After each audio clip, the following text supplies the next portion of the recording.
धरती अपराधियों के तांडव से कराह उठी है। लाख दावों के बाद भी लूट, हत्या, रेप और मर्डर जैसी वारदातों में कहीं कोई कमी नहीं आई है। बेखौफ अपराधी रोजाना बिहार की माटी को लाल कर रहे हैं और पुलिस के दावे हवा हवाई साबित हो रहे हैं।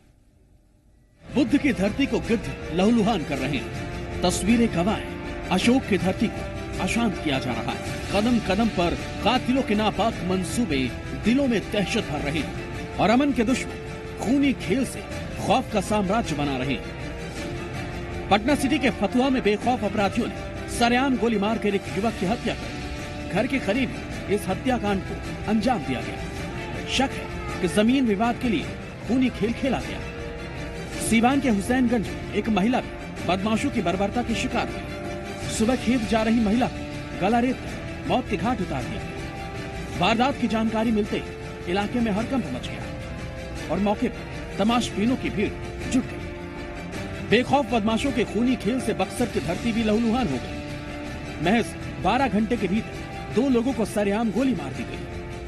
औद्योगिक थाना इलाके में बाइक सवार 3 अपराधियों ने रामचंद्र नाम के शख्स को गोलियों से भून डाला, तो दूसरी तरफ इसी इलाके में अजीत नाम के युवक को भी गोली मार दी गई। कंडक्टर से जा रहे थे गाड़ी पर, उनको कोई अज्ञात आदमी आया, गोली चला। हम लोग कितना संख्या में थे कोई मालूम नहीं। लगातार बढ़ती वारदातों ने सूबे का सुख चैन छीन लिया है। वहीं पुलिस के दावों पर भी गंभीर सवाल खड़े कर दिए गए हैं। पटना सिटी से प्रवीण और सीवान से कुमार आकाश के साथ रवि मिश्रा, ज़ी मीडिया, बक्सर।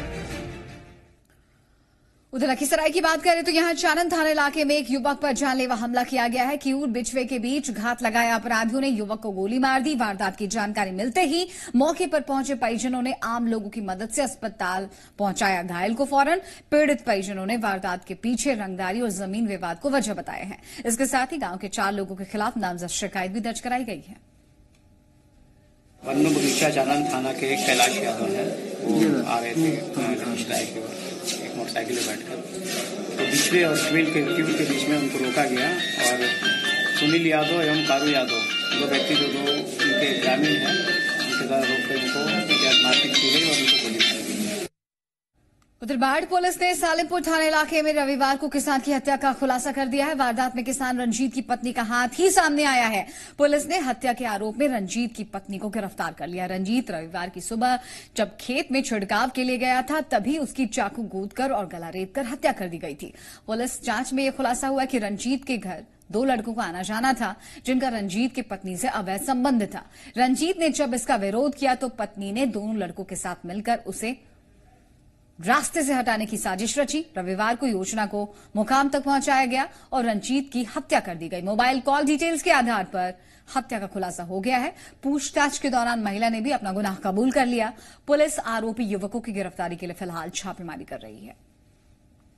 कि गांव में ये अपना खेत में आया था, छुरी से इसका गला काट दिया गया है, पेट में इसका 20 को चाकू मारा गया है। सालिमपुर गांव में 8 बजे दिन दहाड़े ये घटना पहला केस है और इस गरीब को उचित मुआवजा मिलना चाहिए। हम लोग के ग्रामीण का यही मांग है। उधर अररिया में जोकीहाट थाना इलाके के डूबा गांव में पति ने अपनी पत्नी की गला दबाकर हत्या कर दी। आरोपी शख्स के बेटे ने बताया कि उसके पिता को शराब और नशीली दवा की लत है, जिससे पूरे परिवार वाले परेशान हैं। आरोपी पर उसके बेटे ने पहली पत्नी की हत्या का भी आरोप लगाया। पुलिस शव को कब्जे में लेकर मामले की तहकीकात में जुट गई है।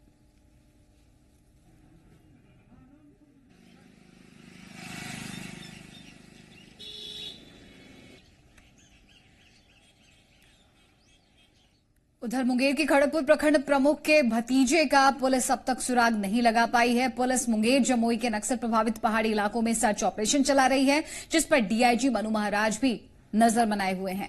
उनका कहना है कि ग्रामीणों से मिली जानकारी के मुताबिक 20 से 25 की तादाद में आए नक्सलियों ने 2 लोगों को अगवा किया था, जिसमें से एक को कुछ ही देर में छोड़ दिया गया, जबकि एक को अपने साथ नक्सली ले गए। दावा किया गया है कि लेवी नहीं देने पर नक्सलियों ने प्रखंड प्रमुख के पति और भतीजे को घर से अगवा कर लिया। डीआईजी ने अगवा भतीजे को जल्द से जल्द बरामद करने का भरोसा दिया है। थाना अंतर्गत मुरादे पंचायत से कल 2 व्यक्तियों के अपहरण करने की सूचना मिली थी रात को, जिसमें थोड़ी देर बाद सूचना मिली कि एक व्यक्ति को, रमेश नाम के व्यक्ति को छोड़ दिया गया। परंतु उनके जो भतीजा हैं पुरुषोत्तम नाम के, उनको अपहरण करके कुछ लोग ले गए। सूचना यही मिली कि नक्सल गतिविधि के कुछ लोग थे, जैसे कि गांव वालों द्वारा बताया गया।